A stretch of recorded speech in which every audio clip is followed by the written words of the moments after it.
அஸ்ஸலாமு அலைக்கும் வரஹ்மத்துல்லாஹி தஆலா வபரகாத்துஹு. அல்ஹம்துலில்லாஹி ஹம்தன் கஸீரன் தய்யிபன் முபாரகன் ஃபீஹி. ஹைர் அல்ஹம்துலில்லாஹ். நம்ம ஏற்கனவே ஈமானுடைய கிளைகள் 70க்கும் மேற்பட்ட கிளைகள் பார்த்தோம் இல்லையா? அதில் எத்தனை பார்த்துருக்கோம்? 3 பார்த்துருக்கோமா? இப்போ இன்ஷா அல்லாஹ் அதனுடைய தொடர்ச்சியாக இதில் எவ்வளோ பார்க்க முடியுமோ அவ்வளோ பார்ப்போம். சரியா? அதில் எது பார்த்துருக்கோம்? முதல் பாகத்தில் கோபம், அதாவது கோபத்தை அடக்குதல், கோபம் சம்பந்தமாக பார்த்துருக்குறோம். அதை முதல்ல ஈமான்னா இது 72 கிளைகள் என்னாங்க கொஞ்சம் முன்னுரை கொடுத்துட்டு அடுத்து கோபம் பார்த்துருக்குறோம். வஞ்சகம், இந்த வஞ்சகம் அப்படின்னா என்ன? வஞ்சகத்தை கைவிடுற சம்பந்தமாக. அடுத்து பொறாமை, 3 விஷயத்தை பேசியிருக்கோம். இன்னைக்கு தற்பெருமையை கைவிடுதல். ஈமானுடைய 70க்கும் மேற்பட்ட கிளைகளில் நாலாவது என்ன? அதாவது நாலாவதுன்னா ஆர்டராக வராது, நாம் சொல்லக்கூடிய பட்டியலில் லிஸ்ட்டில் நாலாவதாக வரக்கூடியது. அதை இன்னைக்கு சொல்கிறது 4வது பாயிண்ட்டு. அதில் தற்பெருமையை கைவிடுதல். அது என்ன தற்பெருமையை கைவிடுதல்? தற்பெருமை எல்லாத்துக்கும் தெரியும் இல்லையா? தன்னுடைய செயல்களை பற்றி, தன்னை பற்றி, தன்னுடைய பரம்பரையை பற்றி, தன்னுடைய செல்வத்தை பற்றி, இப்படி தன்னை பற்றியே உயர்வாக தனக்குத்தானே என்ன பண்ணுவான்? ஒரு மனுஷன் அதிகமாக பேசுவான் பிறரிடத்துல, இல்லை அதை வெளிக்காட்டுறதுக்கு ஏதாவது செய்வான், இல்லைன்னா மனசளவை நினச்சிட்டு இருப்பான். எண்ணம், சொல், செயல் 3மே எந்த வகையில் இருந்தாலும் சரி தற்பெருமை. அது என்னது? அது தற்பெருமை தான். ஒருத்தர் எண்ணத்தில் வைக்கல, எண்ணத்தில் அவர் தற்பெருமையே இல்லை, ஆனால் அவருடைய செயலெல்லாம் என்ன இருக்குது? தன் இடத்துல நிறைய செல்வம் இருக்குங்கிறதுக்காக படோடோபமாக என்ன பண்ணுறாரு? அந்த செல்வத்தை வெளிப்படுத்தி காட்டுறாரு. தான் இடத்துல பெரிய செல்வந்தங்கிறத காமிச்சுக்கணுங்கிறதுக்காகவே பெரிய பெரிய ஆடம்பரமான விஷயங்கள்லாம் செய்கிறாரு. வீண் விரயங்கள் நிறைய செய்கிறாரு. தன்னுடைய பகட்டுக்காகவே வந்துட்டு மக்கள் தன்னை பெரிய செல்வந்தன் புகழணுங்கிறதுக்காகவே தேவைக்கு அதிகமான அளவில் என்ன பண்ணுறது? வீண் விரயமான வகையில் செலவு பண்ணி உயர்தரம், ரொம்ப காஸ்ட்லியான வாகனம், காஸ்ட்லியான வீடு, இப்படி என்ன சொல்கிறது, ஒரு 1000-2000 ரூபாயில் ட்ரெஸ் போட்டாலும் போடலாம், 500-1000 ரூபாயிலையும் போடலாம். ஆனால் நான் அப்படிலாம் போட மாட்டேன், 10 லட்ச ரூபாய்க்கு தான் ஒரு ட்ரெஸ் போடுவேன், 20 லட்ச ரூபாய்க்கு தான் போடுவேன்ட்டுலாம் சிலர் போடுறாங்க இல்லையா? அதெல்லாம் என்னது? பெருமையின் அடையாளம் தானே. சரியா? அப்போ அது போல தான். அப்போது இது மாதிரி பெருமைக்காக தற்பெருமை, சரியா, தற்பெருமைக்காக எதெல்லாம் செய்கிறோமோ அது செயல் தான். ஆனால் எண்ணத்தில் இல்லைனாலும் அது என்னது? அது தற்பெருமை தான். இன்னொருத்தர் செயல் வடிவில் எதுவுமே செய்யலை, ஆனால் உள்ளத்தில் அவருக்குள்ள என்ன இருக்குது?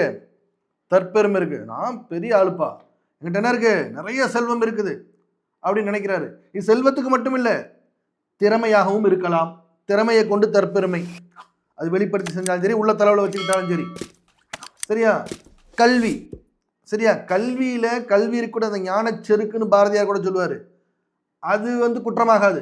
தனக்கு கல்வி தெரியும் அப்படிங்கிறத பிற இடத்துல தெரிவிச்சுக்கிறதுல என்ன குற்றம் இல்லை, பிறருக்கு தெரியப்படுத்துறதுல. ஏன்னா அப்போ தான் அந்த கல்வி பிறருக்கு பயன்படும். இவரிடத்துல பல கல்வி கற்கலாம், அல்லது இவரை கொண்டு பலர் பயனடையலாம். சரியா? ஆனால் அந்த கல்வியினால் பெருமை வரக்கூடாது. எப்போ ஒருவருக்கு அது பெருமை ஏற்படுத்துமோ அது கல்வியே அல்ல. உண்மையான கல்விமான்கிட்ட என்ன இருக்காது? பெருமை இருக்காது. அப்படி பெருமை இருந்தால் அவர் கல்விமான் அல்ல. அவர் படித்தது கல்வி அல்ல, அவர் கற்றது கல்வி அல்ல. கற்றும் கல்லாதவரை போலதான். அப்போ அந்த அடிப்படையில் கல்வியினால் வரக்கூடிய அந்த பெருமையும் குற்றம் தான். அப்போ எந்த வகையில் பெருமை வந்தாலும் அது குற்றம். ஏன்? ஒரு ஹதீஸ் இருக்கா, எவருடைய உள்ளத்திலே அணு அளவு பெருமை இருக்குமோ அவர் சுவனத்தின் வாடையை கூட நுகரமாட்டார் நபி ஸல்லல்லாஹு அலைஹி வஸல்லம் சொல்லியிருக்காங்க. அப்போ அந்த அடிப்படையில் நமக்கு எந்த வகையில் என்ன வந்துடக்கூடாது? பெருமைங்கிறது வந்துடக்கூடாது. சரி, இதில் மட்டும்தானே? தன்னுடைய அழகில் நிறைய பேருக்கு பெருமை இருக்கும், ஆணுக்கும் சரி பெண்ணுக்கும் சரி. தன்னுடைய தோற்றத்தில் பெருமை ஏற்படும். எந்த வகையில் உனக்கு ஏற்பட்டாலும் சரி தற்பெருமை அது தவறானது. எதுக்கு? ஈமானுக்கே ஆபத்து. ஏன்னா ஈமானுடைய அந்த இது இருக்கு இல்லையா, என்ன அது? கிளைகள் 70க்கும் மேற்பட்ட அந்த கிளைகளில் அதுவும் ஒன்று. அப்படிங்கிறப்போ நீ எப்போ அதை செய்யறியோ அப்போவே அந்த ஈமானுடைய ஒரு கிளை உங்கள்கிட்ட முறிஞ்சிருச்சு. அப்போ அந்த முழுமையற்ற ஈமான் இருக்கும், ஈமான் தாரி தான், ஆனால் நீ முழுமை பெறாத ஈமானுக்கு சொந்தக்காரனாக இருப்பேன். நம்ம ஏற்கனவே சொன்ன மாதிரி அந்த நாற்காலிக்கு 4 கால் இருக்கணும். 4ல் ஒரு கால் உடஞ்சி போச்சுன்னா அது முக்கால் எல்லாம் ஆகாது. ஏன்னா அது டைமென்ஷன் மாதிரி இருக்கும். சரியா? சரியான அந்த இது இப்போ விகிதாச்சாரத்தில் இருக்காத போது என்ன ஆகும்? அதில் உட்கார முடியாது, அது எதுக்கும் பயன்படாது. அப்போ அது போல தான் ஒரு மரம் இருக்குன்னா அதில் மரத்தில் 70க்கும் மேற்பட்ட கிளைகள் இருக்குன்னா 70க்கும் முழுமையாக இருந்த அத்தனை கிளைகள் இருந்தால் மரமாக இருக்கும். கிளைகள் வெட்டப்பட்டுன்னா அது பங்கம் செய்யப்பட்ட சிதைக்கப்பட்ட மரம் தானே, சிதிலமடைஞ்ச மரமாக தானே கருதப்படும். புரியுதா? இப்போ நமக்கு மனுஷன் இருக்கான், மனுஷன்ல ஒரு கை மட்டும் ஒருத்தனுக்கு இல்லை, இயற்கையா இல்லாமல் அல்லாஹ் படைக்காது வேற, இல்லை செயற்கையா இல்லை விபத்தில் ஏதோ ஒன்று எப்படி இருக்கும், அதுக்கு மாற்றுத்திறனாளின்னு சொல்கிறாங்க இல்லையா? சரியா? அப்போ பிற விஷயங்கள்ல நம்ம பயன்படுத்தக்கூடிய விஷயங்கள்ல எதுலையுமே குறை இருக்கக்கூடாதுன்னு நாம நினைக்கிறோம். அப்போ அல்லாஹுடைய விஷயத்துல நம்முடைய ஈமான்ல குறை இருந்தால் அது அல்லாஹ் ஏற்றுக்குவானா? அப்போ அந்த அடிப்படையில் நம்ம கவனமா இருக்கணும். இந்த தற்பெருமை மிக ஆபத்தானது. அப்போ தற்பெருமை என்ன பண்ணும்? எந்த வடிவத்தில் இருந்தாலும் சரி, பொருளாக இருந்தாலும் சரி, செல்வத்தினால இருந்தாலும் சரி, உன்னுடைய படிப்பினால இருந்தாலும் சரி, உன்னுடைய திறமையினால் இருந்தாலும் சரி, உன்னுடைய அழகுனால் இருந்தாலும் சரி, உன்னுடைய பலம், ஆற்றல், அறிவு எதுவாக இருந்தாலும் சரி, உன்னுடைய தோற்றத்தை கொண்டு எதை கொண்டு, சரியா, இப்படி எந்த வகையில நீ தற்பெருமை கொண்டாலும் அது ஈமானுடைய ஒரு கிளை உன்னிடத்துல இல்லைன்னு அர்த்தமாயிரும். அப்போ ஈமானுடைய கிளைகள் பரிபூர்ணமா உங்கள்கிட்ட இருக்கணும்னு சொன்னா இந்த தற்பெருமை எந்த வடிவத்திலும் நம்முடைய உள்ளத்துக்குள்ள வராம பார்த்துக்கணும். ஆச்சா? அடுத்து பணிவு. ஐந்தாவது பணிவு. பணிவு தவாலு. எவரிடத்துல பணிவு இருக்குமோ அல்லாஹ் அவங்களை ரொம்ப நேசிப்பான். நபி ஸல்லல்லாஹு அலைஹி வஸல்லம் பணிவு விரும்பக்கூடியவங்க, பணிவா நடக்கக்கூடியவங்களா இருந்தாங்க. சரியா? அப்ப பணிவுனா என்ன? பணிவுனா என்ன? பிற இடத்துல நாம் எப்பவும் பணிவா நடந்துக்கிறது, அது மட்டும்தான் பணிவா? இந்த தற்பெருமை இல்லாம இருந்தாவே நீ நடக்கக்கூடிய செயலை எப்படிதான் இருக்கும்? மேக்சிமம் பணிவா தான் இருக்கும். இந்த கோபம் இல்லாத தன்மை, தற்பெருமை இல்லாத தன்மை, இது மட்டும் இல்லை, நம்மளுடைய செயல்பாடு எதுவுமே ஒரு விதண்டாவாதமாகவோ இல்லை ஒரு விக்ரஸா இல்லாமல் மக்களிடத்தில் நம்ம எது நம்ம குடும்பத்தினராக இருந்தாலும் சரி, நண்பர்களாக இருந்தாலும் சரி, பொதுவாக யார்கிட்ட வேணாலும் நம்ம என்னவா தான் இருக்கணும்? பணிஞ்சு போகணும்னு சொல்லுவாங்க இல்லையா? அப்பா கொஞ்சம் பணிஞ்சு போப்பா, நீ பணிஞ்சு போறனால என்னப்பா ஆகுது, நீ பணிஞ்சு போப்பா நல்லது அப்படின்னு சொல்லுவாங்க இல்லையா? ரெண்டு பேரும் சண்டை போட்டால் கூட பரவாயில்ல, அவன் தான் கேட்க மாட்டேன், நீயா கொஞ்சம் பணிஞ்சு போப்பா அப்படின்னானது, அதை விட்டு கொடுத்து போகிறது. சரியா? அப்போ அந்த அடிப்படையில் இந்த பணிவை எவர் மேற்கொள்கிறாரோ அவர் அந்த ஈமானுடைய கிளையை முழுமையாக பாதுகாத்து கொண்டவராக. அவர்கிட்ட பணிவே இல்லை. பணிவுக்கு எதிர்ச்சொல் என்னது? திமிரா. திமிரா இருக்கிறது. சரியா? அப்ப பணிவு இல்லாம அந்த திமிர்த்தனம் அப்படிங்கிறது ஈமானுடைய அந்த பணிவுங்கிற கிளை இல்லாம போயிடும். அப்போ அந்த திமிர்த்தனம் இல்லாம பணிவோடு இருக்கும்போது அந்த ஈமானுடைய கிளை அதுல முழுமையாயிரும். சரியா? அஞ்சாச்சா? ஆறாவது இரக்கம். அதாவது இதுல வந்து மூணாவதா இது? சரி, இரக்கம். இரக்கம் என்னதான் அது? ஈமானுடைய 70க்கும் மேற்பட்ட கிளைகள்ல இரக்கம் ஒண்ணு. அதாவது பணிவுல எவர் தன்னை அல்லாஹ்விற்காக வேண்டி தாழ்த்தி கொள்கிறாரோ, பணிவுக்கு வந்து முடிச்சுட்டு அப்புறம் அதுக்கு போயிடலாம், டக்குன்னு ஞாபகம் வந்துச்சு. அல்லாஹ்விற்காக எவர் தன்னை தாழ்த்தி கொள்கிறாரோ, பணிவை மேற்கொள்கிறாரோ, அல்லாஹ் அவரை வானம் அளவிற்கு உயர்த்துவான்னு ஹதீஸ் இருக்குது. எப்படி? நீ உன்னை தாழ்த்திக்கிற இல்லையா, உன்னை நீயே பணிவை மேற்கொண்டு நீ உன்னை நீயே அந்த தாழ்மையாக தவாலுவாக நடக்கூடிய அந்த குணம் இருக்குதுன்னா, எவர் அல்லாஹ்விற்காக இந்த செயலை நீ செய்யறியோ மக்களிடத்துல, அல்லாஹ் என்ன பண்றான்? உன்னை வானம் வரை உன்னை உயர்த்துவன்னு சொல்லி ஹதீஸ்ல இருக்கு. அதாவது வானம் வரைன்னா என்னது? அவரை நிலமா போக மாட்டேன், உன்னுடைய புகழை, அதாவது உனக்குன்னு உன்னுடைய பேரை, புகழ் அல்லாஹ்வுக்கு தான் சொந்தம், உனக்கான கண்ணியத்தை, உனக்கான சிறப்பை அல்லாஹ் உயர்த்தி ஆக்கி வைப்பான் மக்களுக்கு மத்தியில். அல்லாஹ் உயர்த்தி ஆக்கி வைக்கிறது இங்கே செய்வான், இங்கே செய்யாட்டி மறுமையில நிச்சயமா உன்னை என்ன பண்ணுவான்? சிறப்பிற்குரியவனாக உயர்த்தி ஆக்கி வைப்பான். அப்போ அதுக்காக பணிவை மேற்கொள்ளுதல்ங்கிறது ரொம்ப ரொம்ப முக்கியம். அந்த பணிவு கிடைக்கக்கூடிய பரிசு அது. அடுத்து என்ன சொன்ன? இரக்கம். இரக்கம் யார் மேலே காட்டுவோம்? பெரும்பாலும் குடும்பத்தார்கள் மேலே காட்டுறோம். சிலர் சொன்ன ஓரளவுக்கு அதிகமாகவே இப்போ என்ன பண்ணாங்க? பிற மக்கள் மேலே இரக்கம் காட்டக்கூடிய விஷயங்கள் நடக்கத்தான் செய்யுது. அந்த இரக்கம் மனிதனுக்கே உண்டான ஒரு இயற்கை சுபாவமும் கூட. ஆனால் ஒரு சிலர்கிட்ட அப்படி இல்லாமல் இருக்கலாம், இரக்க குணமே இல்லாமல் இருக்கிறது. ஒரு சிலர் வேணா அப்படி இருக்கலாம். மேக்சிமம் எல்லா மனிதர்கிட்டையும் என்ன இருக்கும்? இரக்கம் அப்படிங்கிறது இருக்கும். அது அதிகமாக குடும்பத்தார்களுக்கு மத்தியில் இருக்கும். ஒரு சிலர் வேணா இரக்கம் இல்லாதவராக இருப்பாங்க. ஆனால் பெரும்பாலும் என்னதான் இருப்பாங்க? இரக்கம் உடையவர்களாக தான் இருப்பாங்க. பூமியில் உள்ளவர்கள் மீது இரக்கம் காட்டுங்கள், வானில் உள்ளவன், அதாவது அல்லாஹ் உங்கள் மீது இரக்கம் காட்டுவான்னு ஒரு ஹதீஸ் இருக்குது. அல்லாஹ் உங்க மேல இரக்கம் காட்டணும்னு நினைக்கிறீங்களா? அதுக்கு நீங்க என்ன தெரியுமா செய்யணும்? பூமியில் இருக்கவங்க மேல நீங்க இரக்கம் காட்டணும். பூமியில் இருக்கவங்க யாரு? நம்மளுடைய குடும்பம் மட்டுமா? இல்ல முஸ்லிம்கள் மட்டுமா? மனிதர்கள் அனைவரும் தான். சரியா? பூமியில் இருக்கக்கூடிய அனைத்து மனிதர்களிடத்திலும் இரக்கம் காட்டினால் அல்லாஹ் சுப்ஹானஹு வ தஆலா என்ன பண்றான்? அவர் மீது தன்னுடைய இரக்கத்தை அங்க காட்டுறான். அப்ப இந்த இரக்கம்ங்கிறது ஈமானுடைய கிளைகள்ல இதுவும் ஒண்ணு. இன்னும் நிறைய இருக்கு, பெருசு பெருசா சொல்லலாம். நம்ம 72 அந்த பட்டியலுக்குள்ள கொண்டாடுறதுக்காக முழுமையா கொஞ்சம் சுருக்கமா பார்த்துட்டு போறோம். ஓகேவா? இரக்கம். அடுத்து 4வது அல்லாஹ்விடம் பொறுப்பு சாட்டுதல், தவக்குல். சரியா? எந்த ஒரு காரியமா இருந்தாலும் நாம செய்யறோம் இல்லையா? நம்ம செய்யக்கூடிய எந்த காரியமா இருந்தாலும் சரி, பார்த்தா வெளிப்படையா நாம செய்யற மாதிரி தெரியும். உண்மையிலே நாம தான் செய்யறோமா? அல்லாஹ் தான் செய்யறான், செய்ய வைக்கிறான்.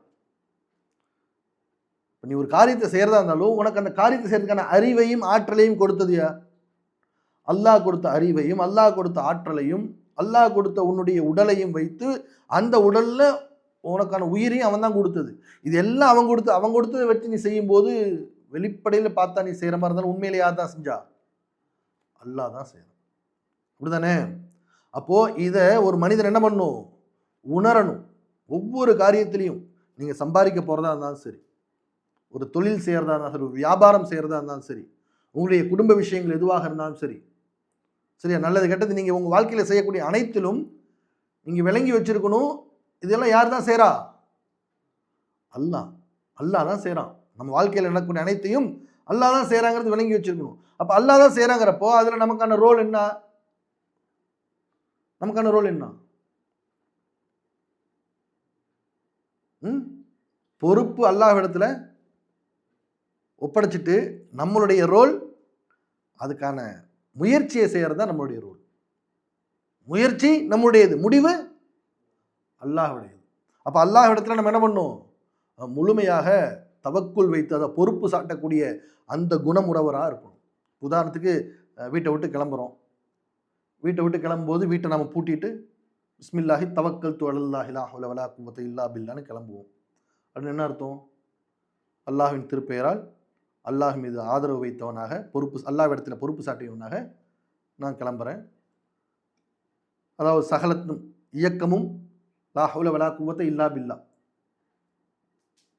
அதாவது இயக்கமும் ஆற்றலும் இயங்குது இல்லையா? ஒவ்வொரு இயக்கமும் அல்லது இயங்குறதுக்கு வந்து ஆற்றலும் அல்லாஹை கொண்டே தவிர வேறு இல்லை அப்படிங்கிற அந்த துவாவோட நம்ம கிளம்புறோம். சரி, இப்போ கிளம்பும்போது இதில் 2 இருக்குது. வீட்டை விட்டு நீ கிளம்புற, பிஸ்மில்லாஹி தவக்கல்து அலல்லாஹி லா ஹவ்ல வலா குவத்த இல்லா பில்லா. நீ கிளம்பும்போது உன்னுடைய வெளிப்பயணமும் அல்லாஹ் மீது பொறுப்பு சாட்டி நீ கிளம்புற. நீ போற இடத்துக்கு உண்டான காரியங்களுக்கு அல்லாஹ்விடம் பொறுப்பு படைச்சிட்ட. வீட்டை வந்து விட்டுட்டு போற. வீட்டை அங்கே என்ன பண்ணிட்ட? அல்லாஹ்விடத்துல பொறுப்பு சாட்டிட்ட. அல்லாஹ்வுடைய பொறுப்புல நீ விட்டுட்ட. அப்போ உன்னுடைய வீடும் பாதுகாக்கப்படுது, நீயும் போகக்கூடிய வகையில் பாதுகாப்பாக இருந்து நீ போன காரியம் வெற்றியாகி திரும்பி வர்றதுக்கு அந்த காரியத்துக்கு என்ன பண்ணிட்ட? நீ அல்லாஹ்விடத்துல பொறுப்பு சாட்டிட்ட. செய்வது நீயாக இருந்தாலும் வெளிப்படையாக இப்படி அல்லாஹ்விடத்தில் நீ பொறுப்பு சாட்டி செய்யும் போது அது இறை வணக்கம் ஆயிருது. என்னவாயிருது? இபாதத். எப்போ நீ அல்லாஹ்விடத்துல பொறுப்பு சாட்டிட்டியோ அந்த பொறுப்பு சாட்டி நீ செய்யும் போது உன்னுடைய காரியம் வெற்றி ஆகும் போது நீ செய்தது இபாதத். நீ பணம் சம்பாதிக்க போற, ஒரு தொழில் செய்யற, ஒரு ஏதோ காரியத்துக்காக போற, புரியுதா? பள்ளியாசல் போய் தொழுக போகல, குர்ஆன் ஓத போகல, சரியா? ஹரம் ஷரீஃபுக்கு போய் தவாஃப் செய்ய போகல. நீ கிளம்புறது உன்னுடைய தேவைக்காக. அது எந்த காரியமே வேணா, ஒரு நண்பனை பார்க்க போனா கூட தவக்கல்து அலல்லாஹ் அல்லாஹ்விடத்துல பொறுப்பு சாட்டிட்டு நீ போகும்போது நீ போன செயல் என்னமோ உன் நண்பனை பார்க்கத்தான், ஆனாலும் அது என்ன ஆயிருது? இறை வணக்கம் ஆயிருது, இபாதத் ஆயிருது. புரியுதா? ஒருவேளை உனக்கு நீ போற காரியம் உனக்கு நடக்காம போயிட்டாலும் உன்னை பத்திரமா பாதுகாத்தது இறைவன் ஆயிடுறான். அதுவும் என்னதான்? அது இபாதத். புரியுதா? அதுவும் இபாதத் தான். அப்ப அந்த அடிப்படையில் உனக்கு காரியம் வெற்றியானா காரியமும் வெற்றியாச்சு, இபாதத் செய்த நன்மையும் கிடைச்சிருது. காரியம் ஒரு வேளை நடக்கலப்பா, நீ முயற்சி செஞ்சு காரியம் நடக்கல, என்னங்க தவக்குல் வச்சா நடக்கும்னு சொன்னீங்க. தவக்குல் வச்சா நடக்கும்லாம் சொல்ல, தவக்குல் வைக்கணும்னு தான் சொல்லப்பட்டிருக்கு. இப்ப தவக்குல் வச்சு நடக்கல அப்படின்னு என்னது? நடக்காம போயிருக்கலாம், ஆனா நீ தவக்குல் வச்சே இல்லையா, அது உனக்கு இபாதத். நீ எந்த காரியத்துக்காக புறப்பட்டு போனே அத்தனையும் இபாதத், நீ வீடு திரும்புற வரைக்கும்.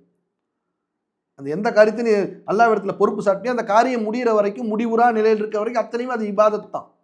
அதுதான் தவக்குல். சரி, தவக்குல் எந்த அளவுக்கு வைக்கணும்? நீ ஒரு விஷயத்துல தவக்குல் வச்சுட்டு அல்லாஹ்விட்ட பொறுப்பு ஒப்படைச்சிட்டேன்னு சொன்னா, அந்த விஷயம் நடைபெறும் வரை உன்னுடைய அந்த தவக்குல் மாறக்கூடாது. இது வரைக்கும் உன்னுடைய மரணம் வரையிலும். ஒருவேளை டிலே ஆகுது, நடக்கல, என்னங்க கேட்டேன் அல்லாட்ட பொறுப்பு சாட்டினேன், இப்போ வரைக்கும் நடக்கலைங்க அப்படின்னு தவக்குல விட்டுறக்கூடாது. அதுக்கு பேர் தவக்குலே அல்ல.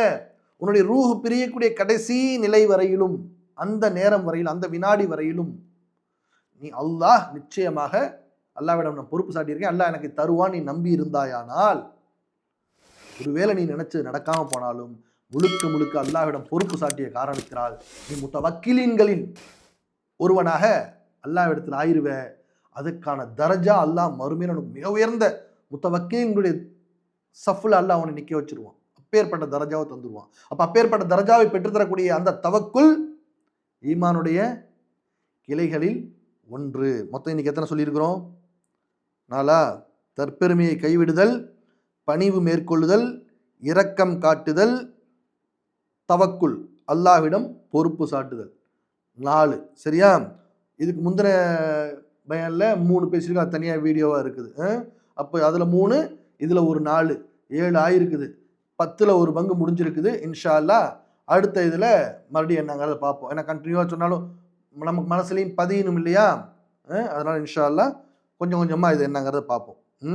அல்லாஹ் சுப்ஹானஹு வ தஆலா அவனுடைய அளப்பெரும் கிருபையினால் ஈமானுடைய அனைத்து கிளைகளையும் பரிபூர்ணமாக விளங்கி அதை இஹ்லாஸோடு செயல்படுத்தி பரிபூர்ண ஈமான் உடையவர்களாக வாழ்வதற்கும், வாழ்ந்து அவனை அறிந்து அடைந்து அவனுடைய அவுலியாக்களாக, அஹ்லுல்லாக்களாக ஆகுவதற்கு அல்லாஹ் சுப்ஹானஹு வ தஆலா நமக்கும், நம்முடைய மனைவி மக்களுக்கும், நம்முடைய குடும்பத்தினர்களுக்கும், நம்முடைய சந்ததிகளுக்கும், என்னுடைய மாணவ செல்வங்கள் அனைவருக்கும் தௌஃபீக் செய்து அருள் புரிவானாக. அஸ்ஸலாமு அலைக்கும் வரஹ்மத்துல்லாஹி தஆலா வபரகாத்துஹு.